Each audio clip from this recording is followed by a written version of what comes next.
So I finished chapter 30, and there's so much stuff being thrown around that I'm just like, oh, ah. It's nuts. So they get to Silverlight, and it's mentioned there's a nexus, which I was like, hey. And it's like a perpendicularity that goes to 3 different places, one of which being Yolen, which is really cool. And then 2 others, but it didn't say who the other 2 were, so curious. And then they said that, Silverlight was kind of built upwards, and it says that it was made of, like, dragon steel beams, and I was like, dragon steel? Nexus? I'm going there in December. I don't know, I just thought that was cool. Crow just left. She's like, all right, well, that's one too many mutinies for me, and just leaves. And now Starling is the captain, which, hey, I'm all for it. Listen, oh, captain, my captain. I'm Team Starling all day long. That happened. The Iriali family that they saved, the dad bought this, like, map. It's like an old Iriali map made of hair, which is really weird. And it's supposed to be a map to a hidden perpendicularity. And that's what they were looking for when the fire started and they, like, got stranded and whatever. So he just gives it to Starling. It's like, thanks, we tried. See what happens. And Ed sees it and is like, oh my god, this belongs in a museum. And he has a Pathian earring, which I was like, ooh, yes, please. I'm always waiting to hear from my pal Sazed. So Ed's a Pathian.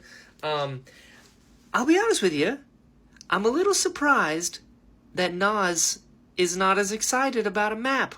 Because that's kind of like, that was his whole thing. Just very surprised that he was like, well, I don't know. I figured he'd be more pumped about it, but he wasn't. Ed is obsessed with Chris. Listen, Ed, me and you, pal, same. Anytime, and now Chris is being mentioned, which I love, because I love Chris, and I really thought she was going to be a part of Stormlight, or, some bigger Cosmere thing. And I haven't heard anything about her, so... I don't know. I was just really excited I was really excited to hear that she's, doing stuff. She's back on Taldane, which is interesting.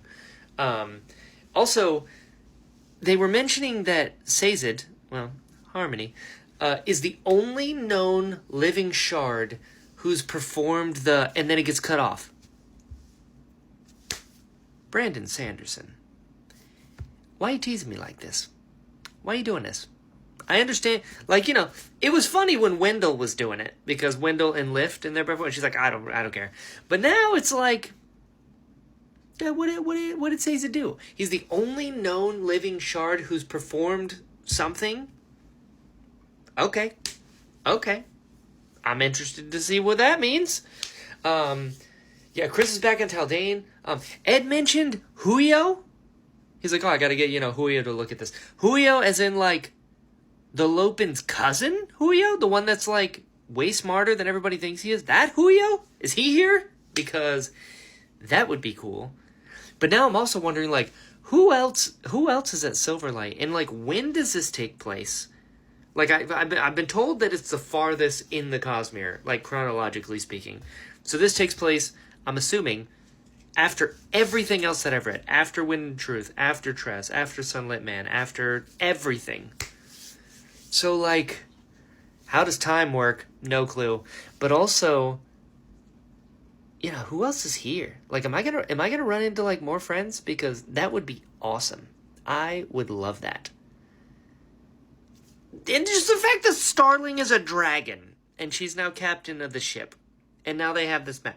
This is so cool.